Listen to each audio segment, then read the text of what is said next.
Le thé est la boisson la plus consommée au monde. Il y a 1 milliard de verres de thé qui sont consommés dans le monde. Le thé, ça va bien au-delà d'un produit. Le thé, c'est emblématique aussi d'une tradition. C'est le partage, c'est l'accueil.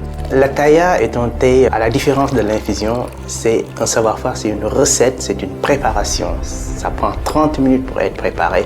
C'est servi de façon spécifique dans un petit verre orné d'une mousse. Et c'est vraiment la mousse qui est l'identité du thé à Thaya. Imaginez-vous, il y a 100 millions de verres de thé qui sont consommés chaque jour dans cette partie du monde. Ça représente environ 300 millions de consommateurs rien qu'en Afrique et plusieurs dizaines de millions dans le reste du monde. On pourrait presque dire que c'est une alternative au café.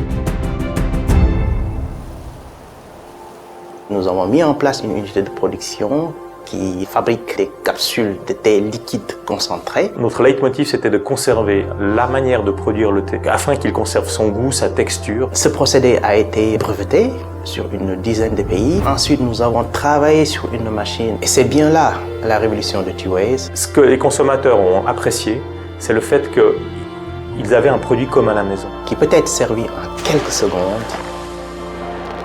Les feuilles de thé viennent de Chine. Nous avons conservé également l'approvisionnement que les gens du pays utilisent aussi. Donc nous avons décidé de garder la même qualité. Les feuilles de menthe et les autres ingrédients viennent d'Afrique. Et nous avons choisi l'eau la plus réputée au monde, qui est l'eau d'Evian. C'est la raison pour laquelle nous avons décidé d'implanter notre unité de production au cœur même de cette magnifique région lémanique.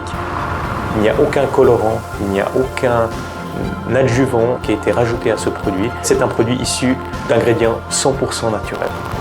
Des plantes relativement rares en Europe en tous les cas et qui ont des vertus sur la santé. Au départ, nous allons nous focaliser sur le marché européen et africain. Avec 3 gammes principales, un Ataya qui vient du Sénégal, un Ataya qui vient du Mali, qui est un peu plus puissant, et un Ataya plus léger, qu'on dirait Ataï plutôt, qui vient du Maroc.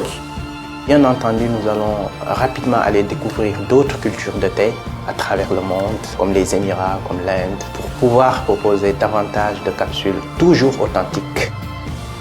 C'est vraiment le produit qui va convaincre les consommateurs, parce que ce produit est quelque chose de totalement nouveau. À travers les nouvelles technologies, nous avons une opportunité de proposer ce trésor de l'Afrique au reste du monde.